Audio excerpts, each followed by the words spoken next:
अस्सलाम वालेकुम। हम आपको अब्दुल्ला ग्राफिक चैनल में खुशामदीद कहते हैं। मेरा नाम आसिफ इकबाल है। आज हम कोरल ड्रा के एक नए लेक्चर के साथ हाजिर हैं, जिसमें आज हम स्क्यू की टेक्निक को सीखेंगे। कोरल ड्रा में स्क्यू टेक्निक क्या होती है और हम ऑब्जेक्ट को किस तरह से मोड़ तोड़ सकते हैं, इसका क्या तरीका होता है। तो आइए आज का लेक्चर स्टार्ट करते हैं। ये मेरे सामने कोरल ड्रा ओपन है, इसमें स्क्यूइंग का वर्ड लिखा है। जब मैं इसे क्लिक करूँगा तो अब आप ये देखें कि ये शो करता है कि ये ऑब्जेक्ट सेलेक्ट हो गया है और इस वक्त भी मैं पिक टूल का ही इस्तेमाल कर रहा हूँ।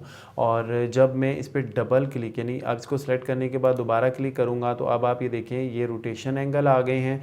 इन रोटेशन एंगल्स को तो हमने लास्ट लेक्चर में बड़ी अच्छी तरह से समझ लिया था कि ऑब्जेक्ट की रोटेशन क्या होती है। रोटेशन टेक्निक कोरल ड्रा में क्या होती है, डिफरेंट ऑब्जेक्ट्स को किस तरह रोटेट करवाया जाता है और उसके डिफरेंट मेथड्स क्या थे।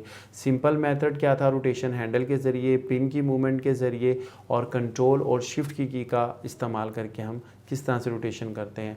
अगर हम इन रोटेशन एंगल को छोड़ दें तो यहाँ पर ये वाले जो हमें वैल्यूज़, ये वाले जो हमें हैंडल्स नज़र आ रहे हैं, इनको स्क्यू हैंडल्स कहते हैं। एक ये अप डाउन यानी ऊपर नीचे हैं और दूसरा ये दाएं बाएं हैं।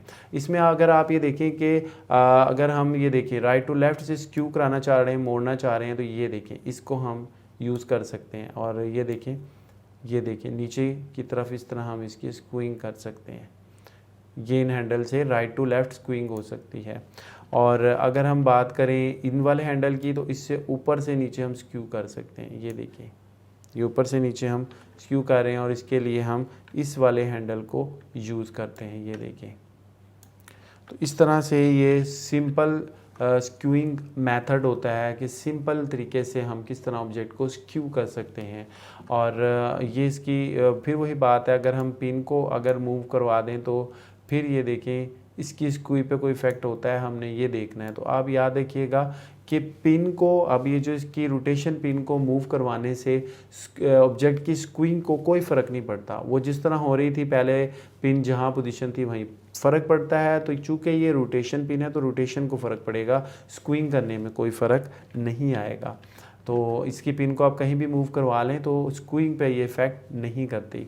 उसके बाद हम आगे आते हैं। तो अगर इसे कंट्रोल की का इस्तेमाल किया जाए तो ये देखिए कंट्रोल की के इस्तेमाल से ये किस तरह से करेगी, इसका क्या काम होगा।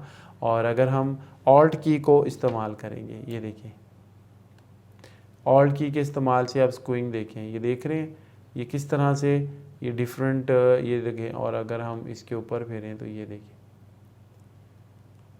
तो ये ऑल्ट की का था। एक मैंने आपको बताया कि सिंपल जो इसके स्क्यूइंग हैंडल है, यानी 4 रोटेशन हैंडल को अगर आप छोड़ दें तो बाकी 4 जो हैं वो स्क्यूइंग हैंडल होते हैं, जिनकी मदद से आप किसी भी ऑब्जेक्ट को मोड़ तोड़ सकते हैं, उसकी एक शेप क्रिएट कर सकते हैं। तो ये स्क्यूइंग कॉन्सेप्ट था कोरल ड्रा का। ये तो वर्ड पे था। अब मैं देखें यहाँ पर ये एक और ऑब्जेक्ट की बात करता हूँ। प्लस का साइन में प्रेस करूँगा जिससे इसकी एक डुप्लीकेट कॉपी तैयार हो जाएगी।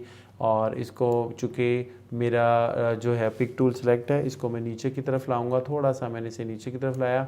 अब इसे दोबारा क्लिक करूंगा। अब आप यहाँ पर देखें ये स्क्यूइंग हैंडल है, ये वाला जो स्क्यूइंग हैंडल है इससे मैं थोड़ा सा आगे की तरफ लेके आता हूँ। तो ये देखें ये ओपन फोल्डर का एक इफ़ेक्ट क्रिएट हो गया, यानी जिस तरह फोल्डर को ओपन करते हैं ये इफ़ेक्ट हमने क्रिएट किया। तो इसी तरह इसी कॉन्सेप्ट को यूज़ करते हुए हम कोरल ड्रा में डिफरेंट जो हैं वो इफ़ेक्ट कंट्रोल करते हैं और अपने ऑब्जेक्ट जो हैं वो क्रिएट करते हैं। तो ये स्क्यूइंग का कॉन्सेप्ट था कोरल ड्रा में। उम्मीद है आपको हमारा ये कॉन्सेप्ट समझ आया होगा। अब हम पिक टूल के तकरीबन तमाम काम समझ चुके हैं। पिक टूल के तकरीबन सारे काम हम समझ चुके हैं कि किस तरीके से हम उसकी रोटेशन होगी, स्क्यूइंग होगी और किस तरीके से जो है वो हम मिरर का इफ़ेक्ट क्रिएट करेंगे। इसके डिफरेंट जो हमारे लेक्चर्स थे वो अब अपलोड हो गए। अब हम नेक्स्ट ट्यूटोरियल में बात करेंगे शेप टूल की। शेप टूल क्या होता है, उसका क्या काम होता है, हम उसकी वर्किंग को समझेंगे। तो हमारे अब्दुल्ला ग्राफिक चैनल को सब्सक्राइब कीजिएगा, वीडियो को लाइक शेयर कीजिएगा, हमारी नेक्स्ट वीडियो का इंतज़ार कीजिएगा जिसमें हम शेप टूल को डिस्कस करेंगे, उसकी टेक्निक को सीखेंगे, उसके काम को सीखेंगे। जब तक अपना बहुत ख्याल रखिएगा। अस्सलाम वालेकुम।